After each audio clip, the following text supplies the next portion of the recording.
How's it going, everyone? Welcome back to the channel. My name is John, and can you believe it? In just a few weeks, humanity will be heading closer to the moon than we have in over 50 years. Artemis II is coming, so today we're breaking down the full mission timeline, step by step, from the launch all the way to the lunar flyby and then back home again. So this is the mission that proves NASA can safely fly humans around the moon once again. Because once that rocket lifts off, there's no turning back. Every phase has to go right. So now let's jump into it, guys. It's safe to say the wait for Artemis II has been a long one. When you compare it to the original schedule, this mission has been delayed for years. From the development, testing, redesigns, reviews, and everything in between. But right now that delay doesn't actually matter as much because the mission is no longer theoretical. The hardware is built, systems have been tested, and preparations are now fully aimed at launch. So with that in mind, let's walk through what this historic flight is actually going to look like, step by step, from the ground to the moon and back again. Artemis II will be a huge milestone. It will be only the second flight of the Space Launch System, and the first time SLS carries astronauts. It's also a major moment because the main architecture here is NASA's SLS rocket, the Orion spacecraft, and the mobile launcher. These are all going to operate together as one integral system. This isn't a commercial crew launch like SpaceX's Dragon. This is NASA's deep space transport system operating the way it was designed to. So now let's talk about the crew. They are already assigned and they've been training for years. You got Commander Reed Wiseman, Pilot Victor Glover, Mission Specialist Christina Cook, and also Mission Specialist Jeremy Hansen. So this is an experienced crew with international partnership, and they're preparing to fly the first crewed lunar mission in over half a century. Before launch day even arrives, NASA actually runs one of the biggest tests of the entire mission, and it's called a wet dress rehearsal.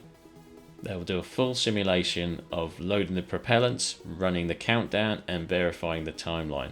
There's no crew on board, but the test is essential. It validates the sequences, highlights any issues, and it also allows NASA to fine-tune everything before the astronauts climb on board.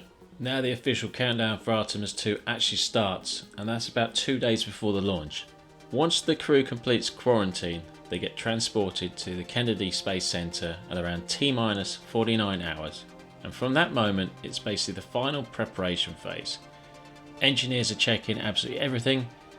They're confirming the rocket and Orion are in the right software states, verifying communication links, checking every system is ready for the final launch sequence. It's the stage where NASA goes from preparing to we're actually doing this. When we get to launch day, everyone suits up and then they'll roll out to the pad. The terminal countdown begins about 3 hours before liftoff. This is when the astronauts suit up inside the Neil Armstrong Operations Checkout building. And those suits are not just for looks, they're built to protect the crew if anything goes wrong during the ascent, especially during early minutes of the flight. And once they're suited up and ready, they then get transported out to the launch pad. And you can imagine that's when things start to feel very real for them. Now here's one of the biggest questions in the whole countdown. Because Artemis II has crew on board, NASA has to decide the safest order for two major operations. 1. Do you fuel the rocket first? Or 2. Do you board the astronauts into the Orion space capsule? On some missions like SpaceX Crew Dragon, astronauts board first, then fueling happens after. And NASA has approved that approach because the system has been proven reliable. And the escape system is also available at all times. But NASA's Artemis II is a different beast. The SLS uses cryogenic propellant, supercooled liquid hydrogen and liquid oxygen, and fueling is one of the most risky operations on launch day. And NASA's human spaceflight philosophy usually says, don't expose the crew to hazardous operations if you don't need to. So the approach most people expect is, fuel the rocket first, then bring the astronauts in after everything is stable. Now here's a quick thing to understand about fueling. Only the core stage of SLS takes liquid propellants, liquid hydrogen, liquid oxygen. The two solid rocket boosters are already fueled because they are solid propellant. So while the SLS core stage is being refueled, the crew will likely be waiting nearby. Once fueling is complete, teams will run leak checks and pressure checks. This can take around 30 minutes to an hour. And only if everything looks stable, that's when the crew gets brought up to the middle launcher and boards the Orion spacecraft. Now we hit the final stretch. At around T-minus 10 minutes, the final system checks are carried out. And just so you know, at any point here NASA can pause the countdown or recycle it if something isn't right.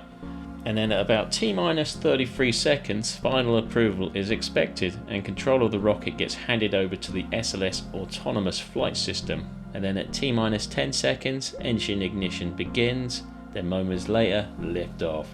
Once Artemis II is in the air, the first phase of the ascent looks pretty similar to Artemis I.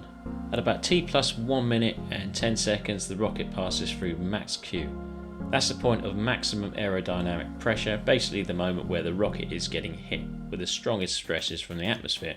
Then at around T plus 2 minutes and 12 seconds, the solid rocket boosters separate. They burn all their propellant by this point and they fall back into the ocean.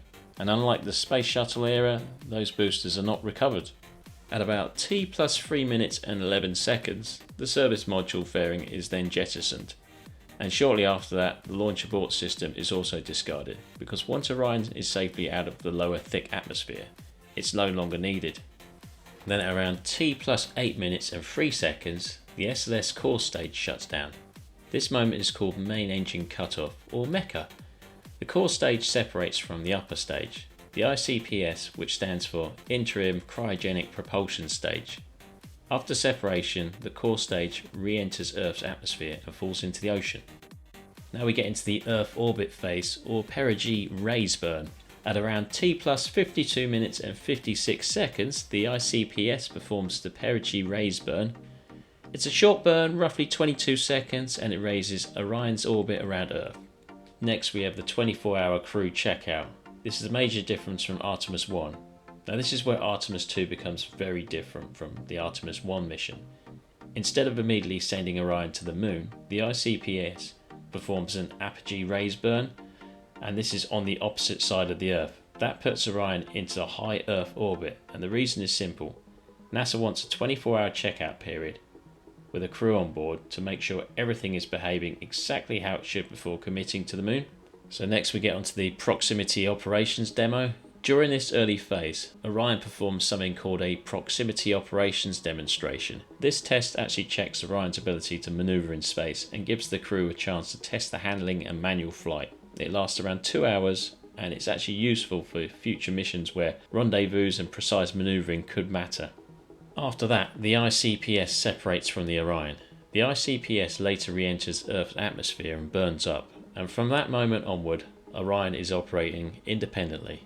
Next we get onto the translunar injection, or TLI. After roughly one full orbit, around a day later, Orion reaches the right position to form the translunar injection. This is the burn that sends it towards the moon, but this time it's done using Orion's own propulsion, supported by the European service module. From days 2 to 5, Orion is in the outbound transit. This is when they may perform small trajectory correction burns if needed, just to fine-tune the path. And then we have the final outbound burn. This sets Orion up for the correct approach and flyby trajectory around the moon. Then comes the big moment around day 6. Orion approaches the moon and swings around it using lunar gravity. No major burn is required. It's a gravitational flyby, and this marks humanity's closest approach to the moon in more than 50 years.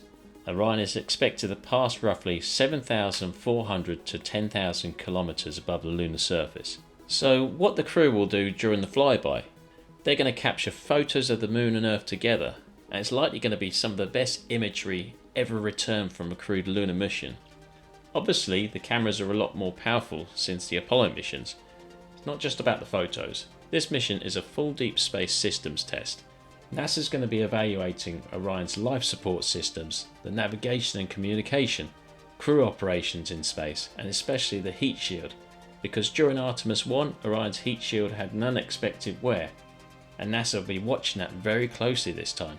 After about a day near the moon, Orion transitions into return phase around day 7. So once again, the spacecraft relies on lunar gravity to bend its trajectory and send it back home. So the trip home takes around 4 days. During this time, they may perform correction burns just to make sure they hit Earth's atmosphere at the correct angle. Then around day 10, the Orion approaches Earth. The crew module separates from the service module. The service module burns up during the re-entry, and the crew module relies on its heat shield to survive that intense heat of coming back into Earth's atmosphere. This is one of the most intense parts of the whole mission. Finally, Orion deploys its parachutes and then splashes down into the Pacific Ocean. The recovery team's then moving quickly to secure the capsule and bring the astronauts back home safely. So that's the full timeline of Artemis II. Launch, Earth orbit checkout, trans-lunar ejection, lunar flyby, and return to Earth. And even if launch dates slightly change, the structure of the mission is expected to stay the same. Artemis II isn't about landing on the moon, but it's the mission that makes Artemis 3 possible. I hope you've enjoyed this breakdown. Drop a like, subscribe, and I'll see you in the next one. As always, keep looking up.